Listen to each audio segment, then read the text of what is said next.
ಪಾಕ್ ಪರ ಘೋಷಣೆಯನ್ನ ಖಾಸಗಿ ಎಫ್ಎಸ್ಎಲ್ ತಜ್ಞರು ದೃಢಪಡಿಸಿದ್ರಾ ಪ್ರಶ್ನೆ. ಖಾಸಗಿ ವಿಧಿವಿಜ್ಞಾನ ತಜ್ಞರಿಂದಲೂ ಕೂಡ ಪ್ರತ್ಯೇಕ ಪರೀಕ್ಷೆ ಆಗಿದೆ. ಘೋಷಣೆ ವಿಡಿಯೋ ಅಸಲಿ ಅಂತ ಖಾಸಗಿ ಎಫ್ಎಸ್ಎಲ್ ತಜ್ಞ ಫಣೀಂದ್ರ ಹೇಳ್ತಾ ಇದ್ದಾರೆ. ಖಾಸಗಿ ಎಫ್ಎಸ್ಎಲ್ ತಜ್ಞ ಫಣೀಂದ್ರ ಅವರು ಹೌದು ಅಲ್ಲಿ ಕೂಗಿದ್ದು ಪಾಕ್ ಪರುವೆ, ಪಾಕಿಸ್ತಾನ್ ಜಿಂದಾಬಾದ್ ಅಂತಲೇ, ಯಾವುದೇ ನಾಜೀರ್ ಸಾಬು ಅಲ್ಲ, ಎಂತದ್ದು ಅಲ್ಲ ಅಂತ ಅವ್ರು ಹೇಳ್ತಾ ಇದ್ದಾರೆ. ಘೋಷಣೆ ಕೂಗಿದ ಪ್ರಕರಣಕ್ಕೆ ಸಂಬಂಧಪಟ್ಟಂತೆ ಈಗಾಗಲೇ ಪೊಲೀಸ್ ಇಲಾಖೆ ಒಂದಷ್ಟು ತನಿಖೆಯನ್ನು ಮಾಡ್ತಾ ಇದೆ. ಜೊತೆಗೆ ಫೊರೆನ್ಸಿಕ್ ಲ್ಯಾಬಿಂದನೂ ಕೂಡ ಒಂದಷ್ಟು ಮಾಹಿತಿಗಳನ್ನು ತಿಳ್ಕೊಳ್ಳೋದಕ್ಕೆ ಈ ಪಾಕ್ ಪರವಾಗಿ ಘೋಷಣೆ ಕೂಗಿದ್ದು ನಿಜನಾ ಅನ್ನೋದು ಸತ್ಯಾಸತ್ಯತೆಯನ್ನು ತಿಳ್ಕೊಳ್ಳೋದಕ್ಕೆ ಈಗಾಗಲೇ FSL ಒಂದು ತನಿಖೆಯನ್ನು ಮಾಡ್ತಾ ಇತ್ತು. ಆ ತನಿಖೆಯ ಪ್ರಕಾರ ಒಂದು ಮಾಹಿತಿ ಪೊಲೀಸ್ ಇಲಾಖೆ ಒಂದು ಸ್ಪಷ್ಟನೆಯನ್ನು ಕೊಡಿಸ್ತಿದೆ. ಅಂದು ವರದಿ ಬಂದಿದೆ FSLನಿಂದ. ಆದರೆ ವರದಿಯಲ್ಲಿ ಹೇಳಿದಂತೆ ಆ ಪದವನ್ನು ಕೂಗಿದಂಥವ್ರು ಯಾರು, ಪಾಕ್ ಪರ ಘೋಷಣೆಯನ್ನು ಮಾಡಿದಂಥವ್ರು ಯಾರು ಅನ್ನೋದ್ರ ಬಗ್ಗೆ ಇನ್ನೂ ಕೂಡ ಸ್ಪಷ್ಟತೆಗಳಿಲ್ಲ. ಅದರ ಬಗ್ಗೆ ಎಕ್ಸಾಮಿನನ್ನು ಈಗ ಪೊಲೀಸ್ ಇಲಾಖೆಯು ಮಾಡ್ತಾ ಇರೋವಂಥದ್ದು ಮತ್ತು FSLನ ಅವರು ಕೂಡ ಮಾಡ್ತಾ ಇರೋವಂಥದ್ದು. ಆದರೆ ಪ್ರೈವೇಟ್ FSLನಿಂದ ಅಂದರೆ ಪ್ರೈವೇಟ್ ಫೊರೆನ್ಸಿಕ್ ಲ್ಯಾಬ್ಗಳಿಂದ ಪ್ರೈವೇಟ್ ಫೊರೆನ್ಸಿಕ್ ಲ್ಯಾಬ್ನಿಂದನೂ ಕೂಡ ಒಂದಷ್ಟು ತನಿಖೆಯನ್ನು ಮಾಡಲಾಗ್ತದೆ. ಈಗ ನಮ್ಮ ಜೊತೆಯಲ್ಲಿ ಆ ರೀತಿ ಪ್ರೈವೇಟ್ ಫೊರೆನ್ಸಿಕ್ ಲ್ಯಾಬ್ನಲ್ಲಿ ಮಾಡಿದಂಥವರು ಫಣೀಂದ್ರ ಅವರು ನಮ್ಮ ಜೊತೆಲಿ ಇದ್ದಾರೆ. ಅವರನ್ನೇ ಕೇಳೋಣ, ಏನಾಯಿತು ಈ ಘಟನಾವಳಿಲಿ ಇದ್ದಿದ್ದು ನಿಜನಾ, ಪಾಕ್ ಪರ ಘೋಷಣೆ ಮಾಡಿದ್ದು ನಿಜನಾ ಅನ್ನೋದ್ರ ಬಗ್ಗೆ ತಿಳ್ಕೊಳ್ಳೋ ಒಂದು ಪ್ರಯತ್ನವನ್ನು ಮಾಡೋಣ. ಈಗ ಸರ್, ಈಗಾಗಲೇ FSL ಒಂದಷ್ಟು ತನಿಖೆಯನ್ನು ಮಾಡ್ತಾ ಇದೆ ಸರ್ಕಾರದ ವತಿಯಿಂದ ಮತ್ತು ಪೊಲೀಸ್ ಇಲಾಖೆಯು ಕೂಡ ತನಿಖೆಯನ್ನು ಮಾಡ್ತಾ ಇರೋವಂಥದ್ದು.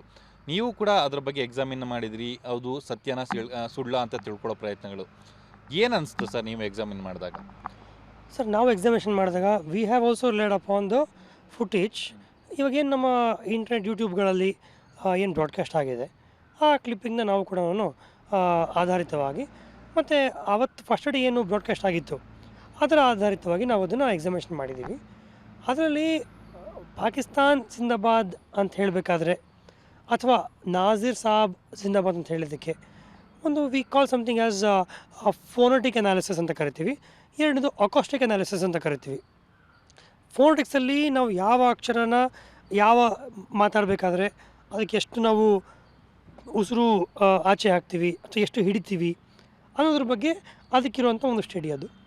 ಸೊ ಆ ಒಂದು ಆಧಾರದ ಮೇಲೆ ನಾವು ಎಕ್ಸಾಮಿನೇಷನ್ ಮಾಡ್ತಾ ಹೋದಾಗ we have done certain audio enhancement, noise reduction ಅಂತ ಕೆಲವು ಹಂತವಾಗಿ ಎಕ್ಸಾಮಿನೇಷನ್ ಬರ್ತವೆ. ಅದ್ರ ಪ್ರಕಾರ ಮಾಡ್ತಾ ಹೋದಾಗ ನಾವು ಕ್ಲಿಯರ್ ಕಟ್ಟಾಗಿ ಪಾಕಿಸ್ತಾನ್ ಜಿಂದಾಬಾದ್ ಅನ್ನೋ ಒಂದು ಪದ ಏನಿದೆ ಅದು ಹೈಲಿ ಪ್ರಾಬಲ್ ಆಗಿ ನಮ್ಗೆ ಕೇಳಿಸ್ತಿರೋ ಥರ ಬಂದಿದೆ ಅದು. ವೆರಾಸ್ ನಾವು ಅದನ್ನು ಬರೀ ಪಾಕಿಸ್ತಾನ್ ಅಂತ ನಾವು ಸೀದಾ ಹೇಳ್ಬೇಕಾದ್ರೆ ಏನು ಕೇಳ್ತೀವಿ, ಅದು ಉಲ್ಟಾ ಹೇಳಿದಾಗ ಹೇಗಿರ್ಬೋದು ಅದನ್ನು ಕೂಡ ಎಕ್ಸಾಮಿನೇಷನ್ ಮಾಡಿದ್ದೀವಿ ನಾವು.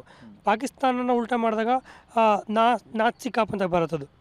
ಸೊ ಬಹುಶಃ ಎಲ್ಲೋ ಒಂದು ಹಂತದಲ್ಲಿ ಕರೆಕ್ಟಾಗಿ ಕೇಳಿಸ್ತಿಲ್ವೋ ಏನೋ ಅಂತ ನಾವು ವೆರಿಫಿಕೇಷನ್ ಮಾಡಬೇಕಾದ್ರೆ ಎರಡನೇ ಹಂತದ ಎಕ್ಸಾಮಿನೇಷನ್ ಮಾಡಿದಾಗ ನಮಗೆ ಕ್ಲಿಯರ್ ಕಟ್ಟಾಗಿ ಅದು ಮೊದಲನೇ ಅಕ್ಷರ ಮತ್ತು ಕಡೆ ಅಕ್ಷರ ಯಾವ ರೀತಿ ಪ್ರೊನೌನ್ಸ್ ಆಗಬೇಕಿದೆ ಅದೇ ರೀತಿ ಬರ್ತದೆ. ಬಟ್ ಇನ್ನೊಂದು ಕ್ಲೈಮ್ ಇರೋ ಪ್ರಕಾರ ನಾಜೀರ್ ಸಾಬ್ ಅಂತೇನು ಬರಬೇಕಿದೆ, ಬ ಕಡೆ ಅಕ್ಷರ ಬರಬೇಕಿದೆ, ಆ ಕಡೆ ಅಕ್ಷರ ಬ ಬರ್ತಿಲ್ಲ.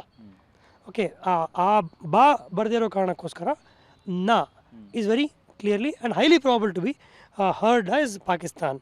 ಸೊ ಈ ಒಂದು ವಿಚಾರದ ಬಗ್ಗೆ ನಾವು ಡೀಟೇಲ್ ಆಗಿ ರಿಪೋರ್ಟ್ನ ಸ್ಟಡಿ ಮಾಡಿ ನಾನು ರಿಪೋರ್ಟ್ ಪ್ರಿಪೇರ್ ಮಾಡಿದ್ದೀನಿ. ಸರ್, ನೀವು ತೆಗೆದುಕೊಂಡಂಥ ವಿಡಿಯೋಗಳು ಜೊತೆಗೆ ಇವೆಲ್ಲ ಒಂದಷ್ಟು ಪರಿಶೀಲನೆ ಮಾಡೋದು ಮತ್ತು ಪರೀಕ್ಷೆ ಮಾಡಿದ ಸಂದರ್ಭದಲ್ಲಿ ಆ ವಿಡಿಯೋಗಳಲ್ಲಿ ಫೋರ್ಸ್ಫುಲಿ ಯಾವುದಾದ್ರೂ ತಿರ್ಚಿರೋವಂಥದ್ದು ಅಥವಾ AI ಮೂಲಕ ಆಡಿಯೋಗಳನ್ನು ಅದರೊಳಗಡೆ ಸೇರಿಸಿರೋವಂಥದ್ದು ಈ ರೀತಿ ಏನಾದರೂ ಕಾಣಿಸ್ಬಂತಿದೆಯಾ? ಏನಾದರೂ ಆ ರೀತಿ ಏನಾದರೂ ಪಾಸಿಬಿಲಿಟೀಸ್ ಏನಾದರೂ ಇದೆಯಾ?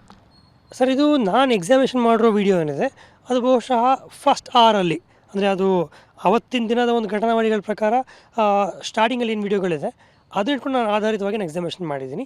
ಸೊ ನಾನು ಎಕ್ಸಾಮಿನೇಷನ್ ಮಾಡಿದಂಥ ವಿಡಿಯೋನಲ್ಲಿ ಯಾವುದೇ ಥರವಾದ ಡಾಕ್ಟ್ರಿಂಗ್ ಇನ್ಫ್ಯಾಕ್ಟ್ ನನ್ನ ರಿಪೋರ್ಟಲ್ಲಿ ಮೊದಲನೇ ಭಾಗದ ಅದೇ ರಿಪೋರ್ಟ್ ಮಾಡಿದ್ದೀನಿ ನಾನು.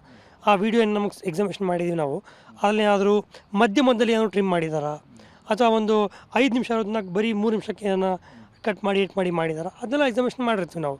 ಸೊ ನನ್ನ ರಿಪೋರ್ಟಲ್ಲಿ ಮೊದಲನೇದಾಗಿ ನಾವು ವೆರಿಫಿಕೇಷನ್ ಮಾಡೋದೇ if the video is anyway ಮಧ್ಯದಲ್ಲಿ ಏನೋ ಟ್ರಿಮ್ ಆಗಿದೆಯಾ ಅಂದ್ಬಿಟ್ಟು ಅಂತ. ಸ್ಟಾರ್ಟಿಂಗಲ್ಲಿ ಎಂಡಿಂಗಲ್ಲಿ ಅದು ತೆಗೆದ್ಬಿಟ್ಟಿರ್ತಾರೆ, ಅದು ಬೇರೆ ವಿಚಾರ. ನಾವು ತೊಗೊಂಡಿರುವಂಥ complete length of the video ಏನಿದೆ ಅದಕ್ಕೆ ನಮ್ಮ ಮಧ್ಯದಲ್ಲಿ ಟ್ರಿಮ್ ಆಗಿದ್ದರೆ ನಮಗೆ ಫ್ರೇಮ್ ಟು ಫ್ರೇಮ್ ಅನಾಲಿಸಿಸಲ್ಲಿ ನಮಗೆ ವ್ಯತ್ಯಾಸ ಬರ್ತದೆ. ಸೊ ನಾನು ಎಕ್ಸಾಮಿನೇಷನ್ ಮಾಡಿರುವಂಥ ವಿಡಿಯೋನಲ್ಲಿ ಆ ರೀತಿ ಫ್ರೇಮ್ ಟು ಫ್ರೇಮ್ ಅನಾಲಿಸಿಸ್ ಮಾಡಿದಾಗ ಯಾವುದೇ ಥರವಾದ ಮಧ್ಯದಲ್ಲಿ ಏಟ್ ಆಗಿಲ್ಲ, ಡಾಕ್ಟ್ರಿಂಗ್ ಕೂಡ ಆಗಿಲ್ಲ ಅಂತ ರಿಪೋರ್ಟ್ ಮಾಡಿದ್ದೀನಿ. ಇದಿಷ್ಟು ಫಣೀಂದ್ರ ಅವರು ಹೇಳ್ತಾ ಇರೋಂಥದ್ದು. ನನಗೆ ಸಿಕ್ಕಂಥ ಸೋರ್ಸ್ ಆಫ್ ವಿಡಿಯೋ ಏನಿತ್ತು ಅದನ್ನು ಇಟ್ಕೊಂಡು ನಾನು ತನಿಖೆಯನ್ನು ಮಾಡಿದ್ದೀನಿ. ತನಿಖೆನ ಮಾಡಿದ ಸಂದರ್ಭದಲ್ಲಿ ನನಗೆ ಸಾಕಷ್ಟು ಸತ್ಯಾಸತ್ಯತೆಗಳು ತಿಳ್ಕೊಂಡಿದ್ರು, ಅದನ್ನು ಕೂಡ ನಾನು ವರದಿಯನ್ನು ಮಾಡಿದ್ದೀನಿ ಅಂತೇಳಿ ಹೇಳ್ತಾ ಇರೋಂಥದ್ದು. ಕ್ಯಾಮ್ರಾ ಪರ್ಸನ್ ಶ್ರೀಕಾಂತ್ ಜೊತೆ Muralidhar, crime bureau, public TV. Okay, ನಮ್ಮ ಪ್ರತಿನಿಧಿ ಮುರಳಿ ಅವರು ಖಾಸಗಿ FSL ತಜ್ಞ ಫಣೀಂದ್ರ ಅವರ ಜೊತೆ ಬಹಳ ಡೀಟೇಲ್ಡ್ ಆಗಿ ಮಾಹಿತಿಯನ್ನು ಕಲೆ ಹಾಕ್ತಾ ಇದ್ರು. ಅವ್ರು ಹೇಳ್ತಾ ಇದ್ರು ಪಾಕಿಸ್ತಾನ ಉಲ್ಟಾ ಮಾಡಿದ್ರು ಅದು ನಾಜೀರ್ಬಾದ್ ಆಗಲ್ಲ. ನಾವು ಹಾಗೂ ಕೂಡ ಏನಾದರೂ ಎಡಿಟ್ ಮಾಡಿರ್ತಾರ ಅಂತೆಲ್ಲ ಗಮನಿಸಿದ್ವಿ, ಬಟ್ ಹಾಗೂ ಆಗಿಲ್ಲ ಅನ್ನೋ ರೀತಿಯಲ್ಲಿ ಕ್ಲಾರಿಟಿ ಕೊಡ್ತಾ ಇದ್ರು. ಬನ್ನಿ ಇದ್ರ ಬಗ್ಗೆ ಹೆಚ್ಚಿನ ಡೀಟೇಲ್ಸ್ನ ನಮ್ಮ ಕ್ರೈಮ್ ಬ್ಯೂರೋ ಚೀಫ್ ಮುರಳಿನೇ ಕೊಡ್ತಾರೆ, ಕೇಳೋಣ. Good morning Murali. ಪ್ರಕರಣ ಆಗಿ ಹತ್ತತ್ರ 1 ವಾರ ಆಗ್ತಾ ಬಂತು, ಘಟನೆ ಆಗಿ ಇನ್ನೂ ಕೂಡ ರಿಪೋರ್ಟ್ ಸರ್ಕಾರದ ಕೈಗೆ ಸಿಕ್ಕಿಲ್ವಾ, ಅಥವಾ ಸಿಕ್ಕಿದ್ರು ಕೂಡ ಅದನ್ನ ಜನರ ಮುಂದೆ ತೆರೆದಿಡೋಕೆ ಯಾಕೆ ತಡ ಮಾಡ್ತಾ ಇದೆ ಸರ್ಕಾರ ಅಂತ ಮುರಳಿ?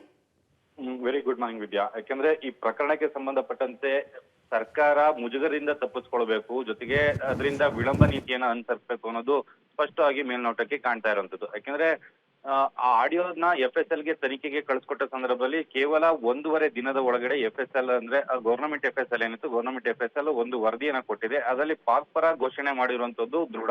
ಅದರಲ್ಲಿ ಯಾವುದೇ ರೀತಿಯ ವಿಡಿಯೋನ ತಿರ್ಚಿರುವಂತದ್ದಾಗ್ಲಿ ಅಥವಾ ಅದಕ್ಕೆ ಫೋರ್ಸ್ಫುಲಿ ಆಡಿಯೋನ ಒಳಗಡೆ ಸೇರ್ತಿರೋಂಥದ್ದಾಗ್ಲಿ ಯಾವುದೂ ಕೂಡ ಮಾಡಿಲ್ಲ ಅನ್ನೋದ್ರ ಬಗ್ಗೆ ಸ್ಪಷ್ಟವಾಗಿ ಈಗಾಗಲೇ FSL ವರದಿಯನ್ನ ಕೊಟ್ಟಿರುವಂತದ್ದು.